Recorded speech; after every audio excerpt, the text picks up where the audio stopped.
Humphrey, whose former favorite hobby was yelling out his front window at any kid who dared poke a toe onto his grass, was caught trespassing in a neighbor's yard to catch a teddy glob. Now, instead of yelling at us to stay off his lawn, he yelled things like, "There's a fire wing in the common. Good luck." My parents usually nagged me about playing too many video games. "Why don't you and Charlie go for a nature walk or ride bikes? When I was your age, I spent all summer riding my bike." But when they were our age, video games were like Stone Age quality. No wonder they abandoned their joysticks to wander outside aimlessly. Anyway, they didn't complain much about Monsters Unleashed. To play, you had to leave your house. The game was about hybrid monsters that were created in a lab. But then they broke out, and players needed to catch them in the real world. The mobile game used your phone's camera and graphics card to make it look like the monster was really there. You caught them by launching battle nets, which were nets made of magical material that could trap a monster and zap it into your phone. The door slammed behind me as I entered my house. A breeze from the air conditioner hit my face, and it felt so refreshing that I closed my eyes and sighed. "Bexley?" Mom's voice called out. "Is that you?" I cringed at the use of my full name.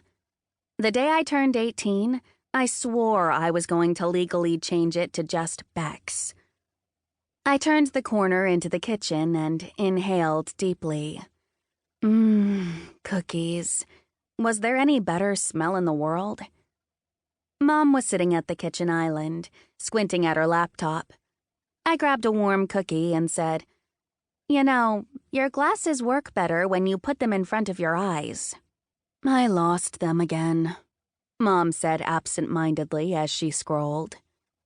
I did one of those fake coughs into my hand. Mom looked up. "What?" I pointed to the top of her head.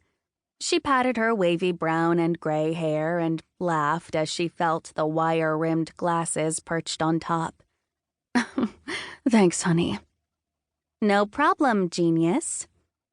The joke was, my mom was kind of a genius.